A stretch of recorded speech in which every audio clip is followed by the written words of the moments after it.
pumps and they bump, pumps and they bump. I be that girl with that pumps and they bump. He like that bang, bang, bang. He like that bum, bum, bum. He like that love, love, love. I'm like that jug, jug, jug. He trip when he on it. One taste and he want it. In August, you all released your self-titled third studio album, Fifth Harmony. Got to co-write a little bit and really put your voice into this album. What was the goal? I feel like the goal was to have our most authentic piece of art that we've had so far. We've been together for 5 years now, so it was quite a process, being that we were a formulated girl group on a TV show, and there's a lot of, especially in the industry realm of things, people kind of doubting your abilities or your talents as an actual songwriter or as an actual artist. So it was kind of difficult, but we kind of gained the respect throughout the career with those songwriters and producers that we worked with and with our label, and they trusted us, and we demanded it also. We were like, we need to write on this album because we're all individually, singer-songwriters, and we're very passionate about that. So we wanted our voice to be as authentic as possible this round.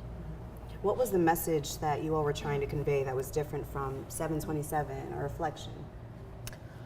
I'm not sure if there was a particular message going in. I think that we were just really excited to kind of have the freedom for the first time. Like Lauren said, we never got the opportunity before, even though we are like singer-songwriters, being a manufacturer girl group. I think people kind of paint this idea of us not being authentic or being able to be creative, but just the fact that we got a chance to be in the studio with one another, talk about our experiences and what we've been through. We could literally write a book about everything that we've gone through together and individually. So I think that that's kind of something we wanted to put through the music, and I think it's just growth as well, the place that we're in and just the happiness. I think that you can hear so much more through this body of work than any body of work before. I think it shows now more than ever. Yeah, and I feel like we also definitely, message-wise, like in our past albums, we wanted to keep the same messaging in terms of like, the girl power and self-love and self-discovery, and then just like having fun, like topics of life that we have touched upon, just in a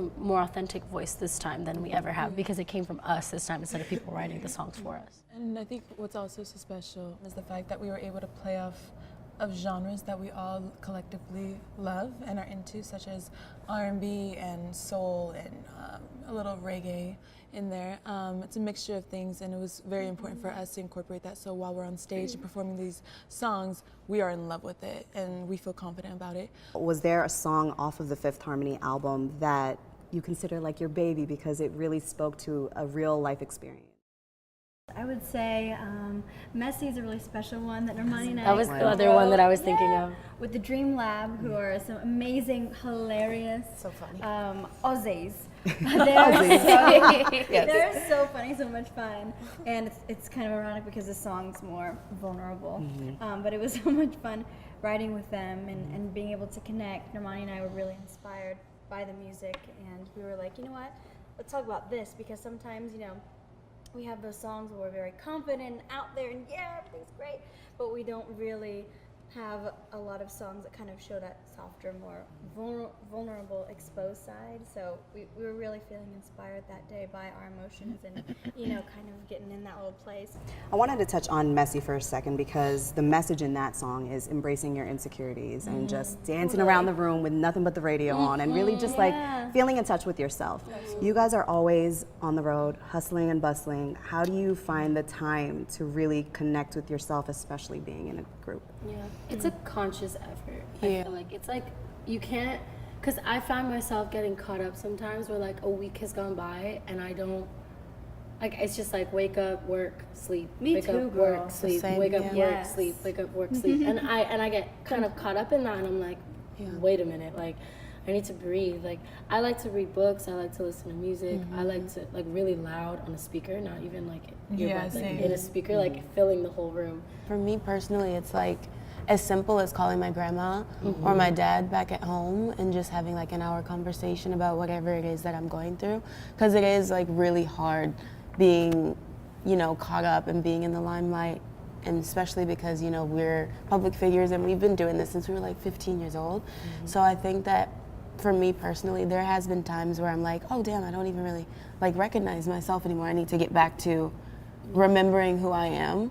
And I think that just having a great support system around you, even with having each other, really does, it helps that a lot. And going to church helps me a lot too. So. I think it's as simple as like taking like a little blanket with you from home, little things that remind you of home. I bring my cousin with me and replace it with my mom. An actual human. 20, I need to step away a little bit.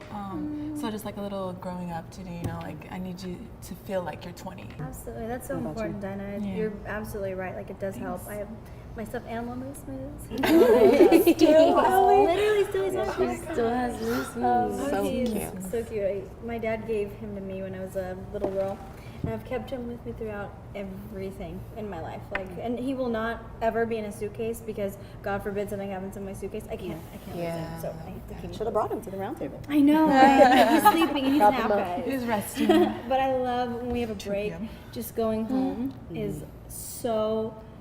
I don't even know how to really describe it. So euphoric and therapeutic and so relaxing. And there's just nothing like being surrounded with your family members who just love you and adore you for who you are and who really know you for who you are. When you guys are working, like Lauren, you said you wake up, work, and then go to sleep. What's a quick fix for those days when you wake up and you just feel a little off? Breathing exercises.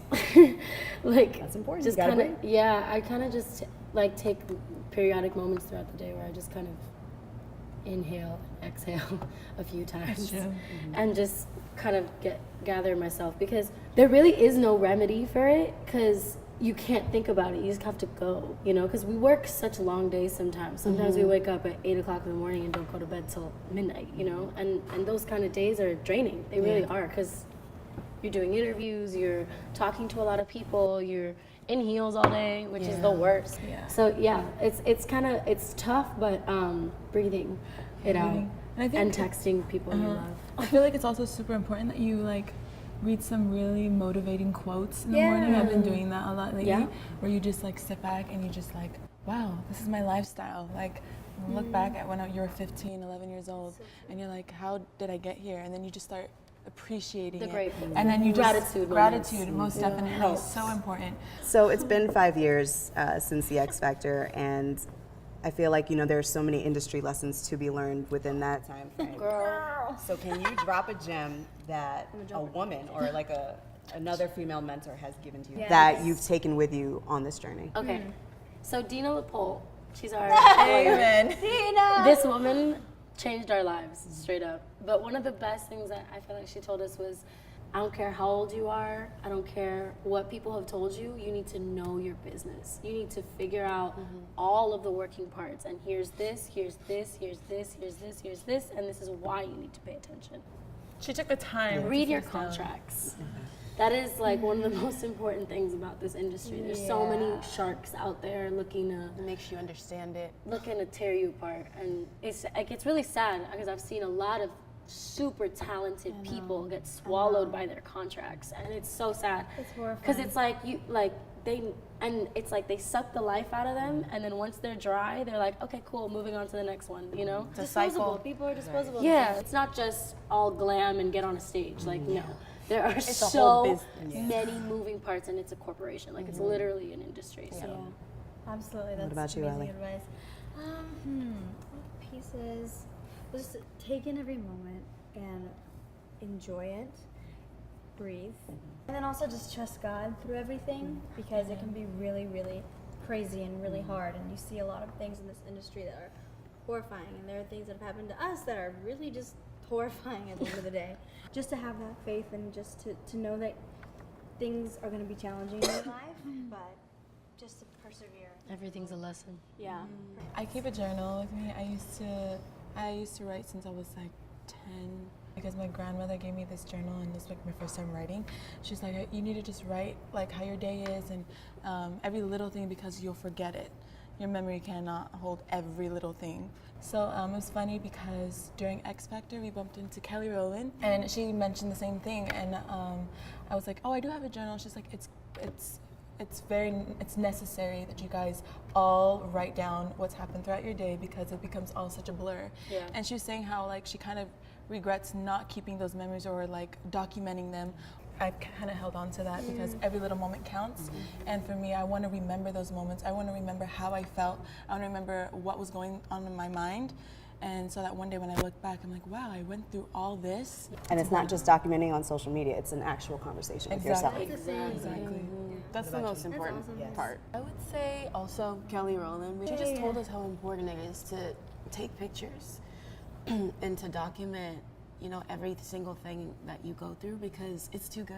And I actually find myself sometimes like, oh my God, we were actually at the White House like twice, and we were invited to the White House. It's like moments like that you never. Why Obama in the show? Let's make that clear. Let's make it very clear. Make that clear. And it's just like we've done the MTV Music Awards, and we've done so much, like more than I would have even thought coming into it. We've killed it, and we're only. I'm 21 years old. You're 21. You're 24. You're 20 years old, and we're so young, and we've just done so much living. Yeah. And I think that one thing that she really stressed, she just kept saying like, take pictures, write everything down. You don't want to forget any of it. And she said that that's one thing that she regretted, was not documenting everything. And then also Nicki Minaj, she said, never let anybody steal your joy. Oh, Shout out yes. to Nikki. That was a good one. That's when I went and peed. I wasn't there for that. She missed out. I missed out.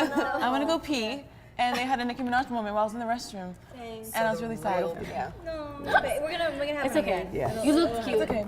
I was in her Instagram story. Yeah, there you go. At least. Looking back on this past year, what was the biggest hurdle that you guys experienced as a group and individually, and how did you overcome it?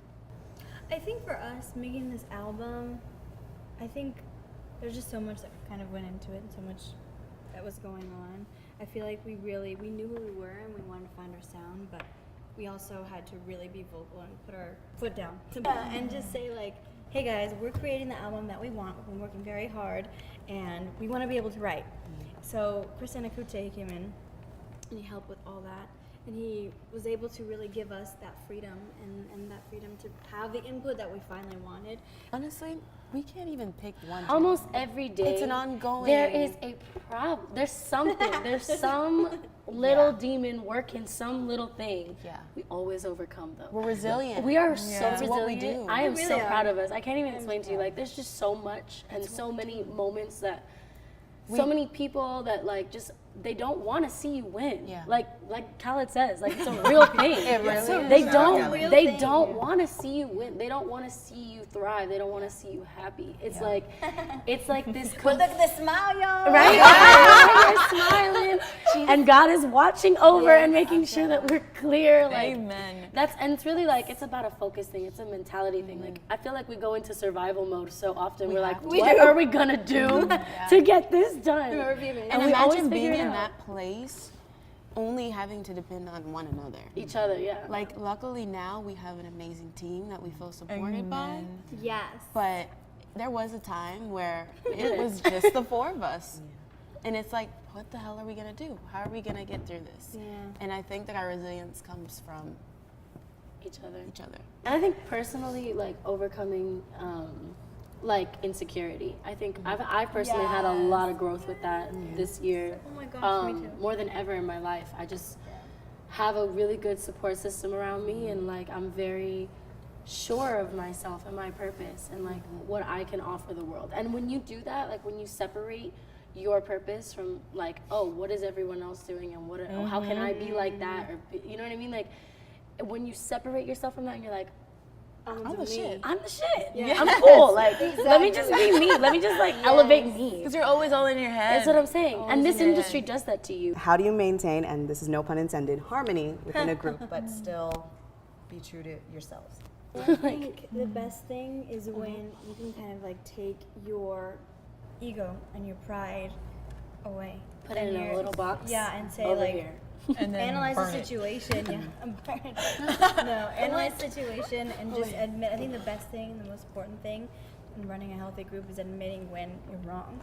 You know, admitting when like, And then it's not wrong to be I wrong. didn't. Yeah, that's the thing. That we're all growing and learning, growing, and yeah. sometimes, you know, life is intense, so you're gonna fuck up. You're gonna do things Yes. sometimes that you're like, wait, I didn't even mean to do that. That's I'm so the thing. sorry. And Like, communicating and being able to see it from the other person's side, like, oh, I didn't mean it that way, but you took it that way, and I'm so sorry. Like, I didn't mean that, or you thought that was that way, but it really wasn't. And I'm sorry for that lack of communication or whatever. But the most important thing is to speak to each other in any relationship, y'all.